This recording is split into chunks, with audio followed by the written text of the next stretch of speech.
अब पार्वती जी से लक्ष्मी जी ने एक लोटा पानी मांग लिया और वो जल ले जाकर लक्ष्मी जी जैसे ही पहुंची बैकुंठ में, भगवान शंकर को देखा, शंकर जी को देखकर लक्ष्मी जी ने एक लोटा पानी शिव जी पे डाल दिया। शंकर भगवान अब अभी तो भगवान विष्णु को बोलना था हर हर महादेव, शंकर भगवान खुद बोल दिया हर हर महादेव। तो जैसे ही बोले हर हर महादेव तो भगवान विष्णु समझ गए जरूर कुछ गड़बड़ हो गई हो। तो भगवान विष्णु ने पूछ लिया भोलेनाथ जी से, प्रभु क्या बात है, आप हर हर महादेव बोल दिए। शंकर भगवान बोले बात इतनी सी है कि बताओ पानी भी हमारे घर का लेके आइए, जो चढ़ा रही है वो पानी भी हमारे घर का।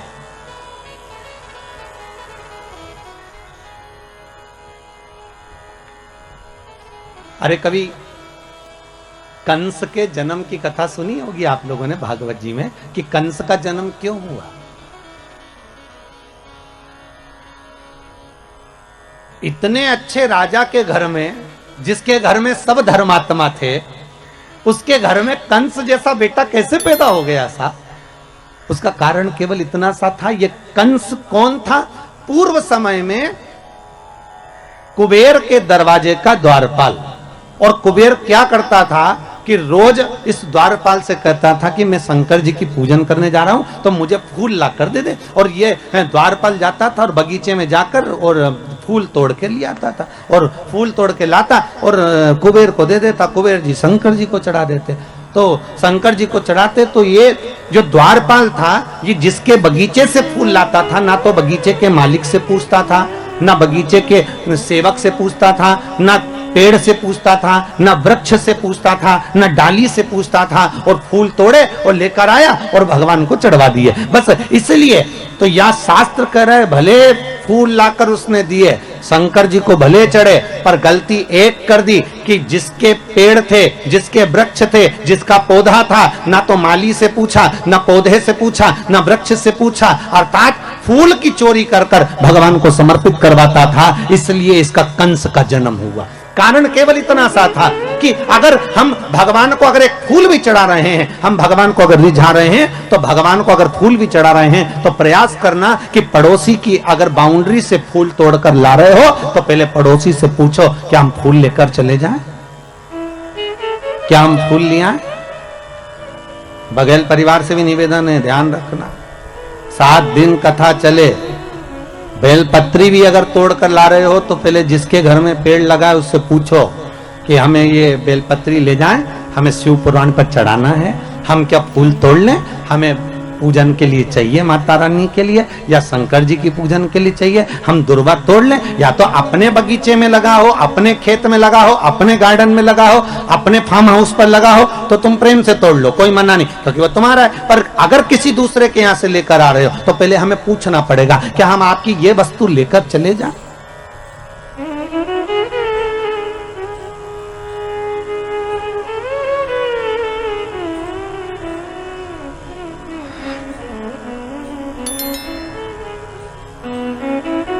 पूछना पड़ेगा। अब ऐसे तो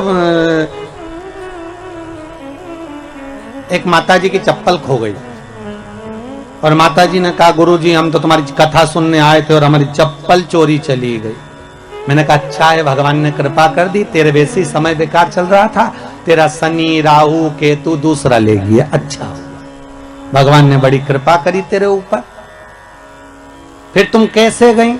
आओ हम दूसरे की ले गए। मैंने कहा हे भगवान, खुद का शनि गया था, दूसरे का केतु पकड़ लाई।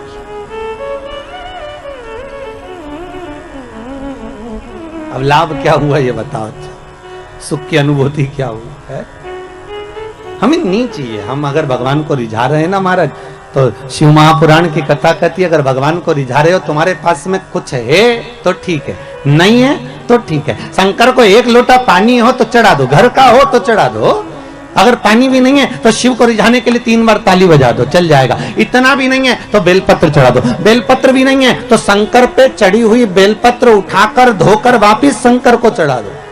और बेलपत्री भी नहीं है तो शंकर को प्रणाम कर लो। इतना भी नहीं कर सकते कि मंदिर के अंदर भी नहीं जा सकते तो मंदिर के दरवाजे को प्रणाम कर लो। मंदिर के दरवाजे को भी प्रणाम नहीं कर सकते तो मंदिर के शिखर को प्रणाम कर लो। शिखर दर्शनम सर्व पाप नाशनम, बस इतना भी कर लिया और ये भी नहीं कर सकते तो शिव महापुराण की कथा कहती है भूल से भी शंकर के मंदिर के सामने से निकल कर चले जाओ तो भी शंकर करुणा कर देता है, तो भी शिव कृपा कर देता है। मात्र निकल कर जाने पर भी शिव की करुणा, शिव की कृपा हो जाती है। मात्र उसके दरवाजे के सम्मुख से निकलकर चलेगा वही सुख हो गया।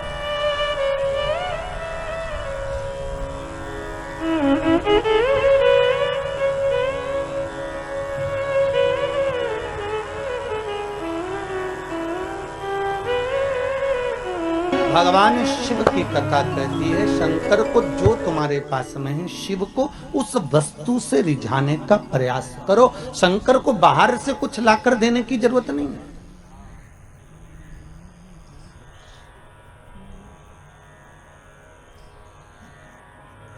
करो मंत्र जाप, करो नाम जाप।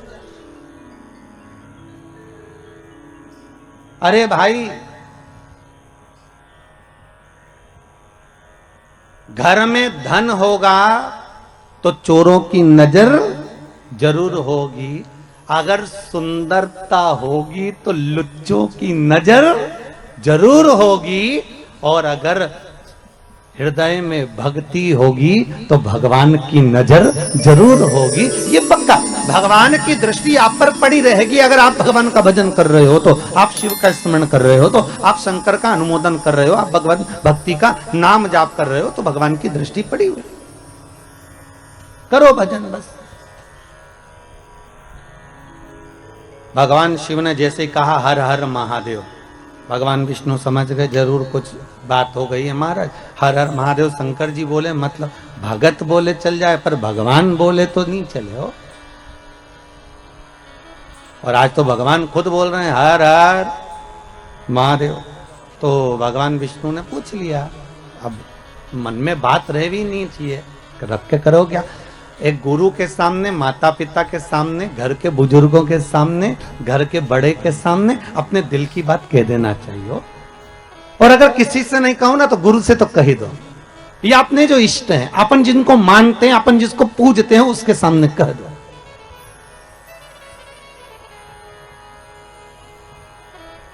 अपने दिल की बात कहने में पीछे नहीं हटना। एक ये पत्र आया देखो आप,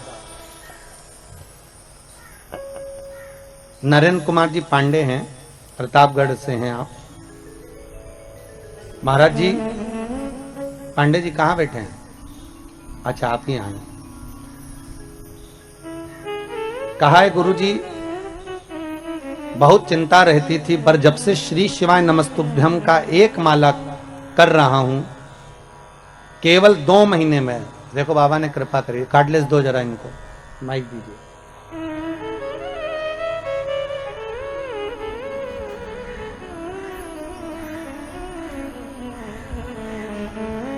केवल 1 महीने में ऐसी बाबा ने कृपा कर दी कि सोचा भी नहीं था। पांडे जी कहां से आया? मैं गुरुवर प्रतापगढ़ सदर बाजार से आया हूं जी। और मैं बहुत भाग्यशाली हूं। मैंने अपने जन्म में सोचा नहीं था कि आपके दर्शन होंगे। नहीं बाबा की, मैं कृतार्थ हो गया और मैं बघेल परिवार का ऋणी रहूंगा आजीवन, जिन्होंने ये प्रोग्राम रखा और आज तक आने का मौका दिया। बाबा की ये तो कृपा है। आपको भगवान शंकर का श्री शिवाय नमस्तुभ्यम का जाप क्या फल देगी, आप खुश होकर मेरे को जरूर बताएं। बाबा जी मैं कुछ नहीं कह सकता, मेरे पास शब्द नहीं है। आपने जो गुरु मंत्र दिया है, मैं मरते दम तक इसको छोड़ूंगा नहीं। श्री शिवाय नमस्तुभ्यम को जी, मैं बिना इसको किए घर से नहीं निकलता बाबा जी। बाबा की कृपा है ये तो। भोलेनाथ बहुत कृपा कर रहे हैं मेरे ऊपर और ये सब आपका दिया हुआ है बाबा। मैं आपको फिर से साष्टांग करता हूँ। नमः शिवाय। बैठिए बैठिए पंडित जी। बहुत सुंदर सुंदर प्रसंग आपने आपके पत्र में लिखा है कि मेरी बेटी का एग्जाम में भी पास हो गई, उसका बहुत कुछ फल मुझे मिला है। ना आपसे हमारा कभी मिलना हुआ, ना आप हमें जानते, बस केवल टीवी चैनल के माध्यम से आपने कथा सुनी है और उस मंत्र को जपा जिस मंत्र को इस शिव महापुराण का गुरु मंत्र कहा जाता है। भागवत का मूल मंत्र है ओम नमो भगवते वासुदेवाय, और शिव महापुराण का मूल मंत्र है श्री शिवाय नमस्तुभ्यम। हम बार बार लोगों से कहते हैं अगर दुख आया है ना, तकलीफ आई है ना, कष्ट आया, माना ये कोरोना जैसा वायरस आ गया, कई लोगों के प्राण छूटे जा रहे हैं, उनसे निवेदन है इस मंत्र को मत छोड़ो, आप जपते रहो साहब, आप जपते रहिए। आप जितना स्मरण करोगे इस मंत्र का, अरे विचार करो, राजा श्वेत के प्राण लेने के लिए यमराजा गया और राजा श्वेत को नहीं मालूम कि मेरी मृत्यु अभी लिखी है। 21,600 श्वास में से कौन सी श्वास आखिरी है, ये किसको मालूम है साहब, किसको मालूम? कौन सा दान, कौन सा पुण्य, कौन सा भजन, कौन सा संकीर्तन, कौन सा मंत्र जाप हमारे कब काम आ जाए, ये किसी को नहीं मालूम। एक राजा के मन में आया कि मैं राजा हूं, पर मुझे यह नहीं मालूम कि मरने के बाद होता क्या है, मेरे को जानना है कि मरने के बाद क्या होता है। तो राजा ने अपने मंत्रियों को बुलाया कि तुम मरो और हमें खबर दो। तो मंत्री ने सोचा बताओ मर जाएंगे तो खबर कौन देगा, नहीं हमें मालूम करना है कि मरने के बाद क्या होता है, हमें तो उसकी खबर चाहिए। अब नगर में एक बहुत कंजूस व्यक्ति रहता था, उसने सोचा पैसा खूब मिलेगा, राजा बोल रहा है मुंह मांगा धन दिया जाएगा जो ये बता दे कि कब्र के अंदर मरने के बाद क्या होता है, अंदर कब्र के अंदर मरने के बाद क्या होता है। तो उस कंजूस ने सोचा एक काम करते हैं, पैसे के चक्कर में पैसा तो मिल जाएगा ना, एक काम करते हैं राजा से कह देते हैं कि मुझे कब्र में दफना दो, जैसे एक मुर्दे को लेकर जाते हैं वैसा मुझे लेकर जाओ और कब्र के अंदर मुझे दबा दो, ठीक है, फिर मैं आपको 7-8 दिन बाद बता दूंगा कि अंदर हुआ क्या, बस थोड़ी सी सरंग छोड़ देना उसमें से हवा अंदर आती रहे, मैं फिर 10 दिन बाद बता दूं, ठीक। राजा ने कहा कर दो। कंजूस ने सोचा मुंह मांगा धन मिलेगा। इतने में कंजूस जैसे ही जाने लगा तो एक व्यक्ति उसके सामने कटोरा लेकर खड़ा हो गया, भैया कुछ दे दे, भूख लगी है भैया कुछ दे दे। अब ये कंजूस तो कंजूस, अठन्नी नहीं दे किसी को, इतना बड़ा कंजूस। वो पीछा पकड़ लिया, उसने पांव पकड़ लिया, भैया 1 रुपया दे दे रे भैया, कुछ दे दे भैया, चवन्नी दे दे, भूख लग रही है भैया, भोजन दे दे। इसको गुस्सा आई, इसने कचरा पड़ा था, बहुत सारी पेड़ की पत्तियां पड़ी थी, सूखी पत्तियां, इसने उठा के उसके कटोरे में डाल दी, ले खा ले, और गुस्से में डाल कर ये चला गया। और इसको लोग बांध बुंदा के ले गए, कब्र में दफना दिया, अंदर एक पाइप डाल दिया और उस पाइप में से बस इसको श्वास लेने के लिए छोड़ दिया।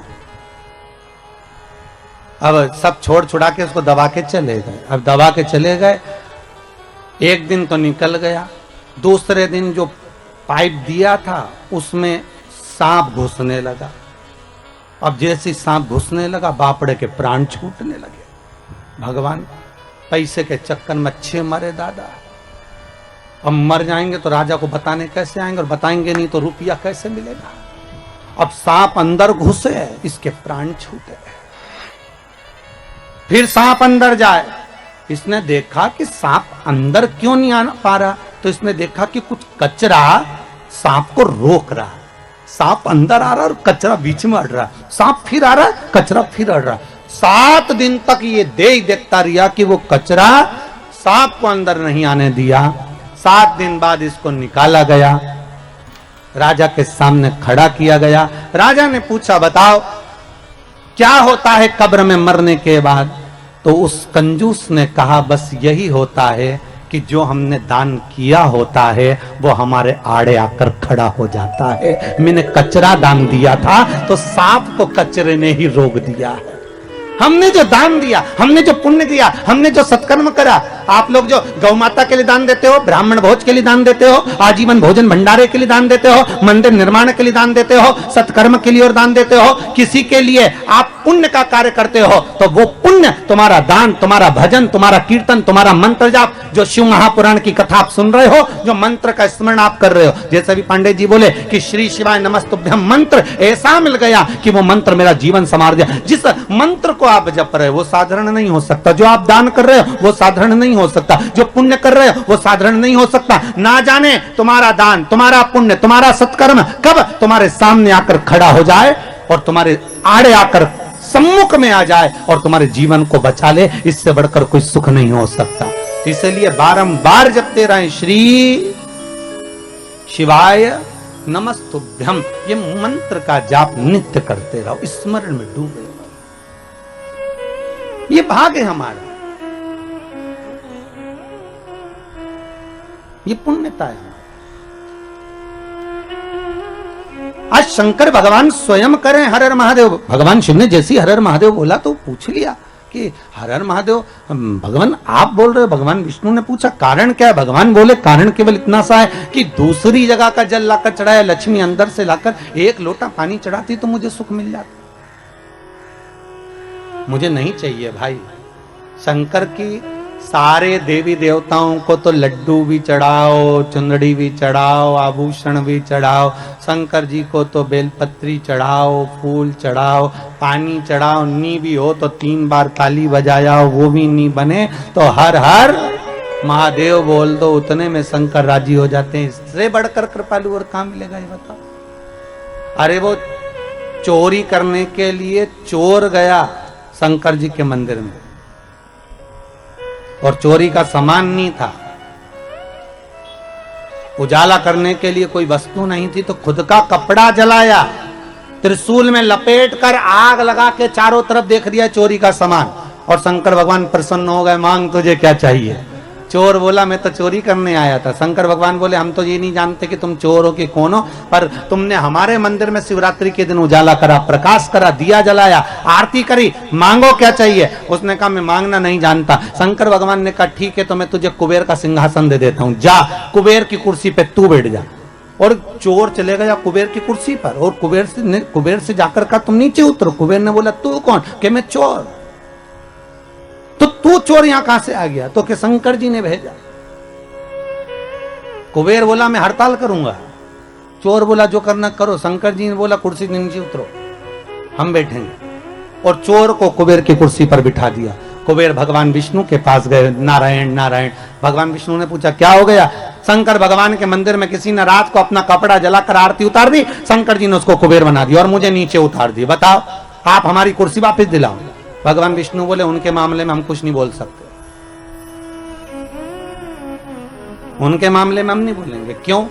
भगवान विष्णु बोले नारायण कहते हैं मैं उतना देता हूं जितना भाग्य में लिखा होता है, ब्रह्मा उतना देते हैं जितना कर्म में लिखा होता है, पर शंकर ना कर्म देखते हैं ना भाग्य देखते हैं। शंकर तो बस इतना देखते हैं कि मुझे दिल से रिझा लिया तो उन्होंने तुरंत उठाकर चोर को कुबेर बना दिया। मर्जी उनकी। तो जिस दिवाली पर अपन कुबेर की पूजन करते हैं वो कुबेर कुबेर नहीं, वो तो चोटा है जिसको बिठाया गया। उस कुबेर को हम पूज रहे हैं। कुबेर के सिंहासन पर चोर को बिठा दिया शंकर भगवान। और जिसको कुर्सी पर बिठाया एक बार वही अहंकार में आ गया। होता है कुर्सी मिलने के बाद किसको अहंकार नहीं आता, पद मिलने के बाद किसको अभिमान नहीं आता। चोर को यह अहंकार आ गया कुबेर को। कुबेर ने अपनी धर्मपत्नी से बोला सुन अपने पास में इतनी दौलत है पर आज तक कोई अपने घर में आकर देखता ही नहीं कि अपने पास कितना है। तो पत्नी ने बोला क्या करोगे? कुबेर बोला एक काम करते सबको निमंत्रण दे देते भोजन करने का। अच्छा दे दो। सारे देवी देवताओं के घर में निमंत्रण दिया है, सिगरी निमंत्रण। सिगरी निमंत्रण मतलब तुम्हारे यहाँ चूल्हा मत जलाना,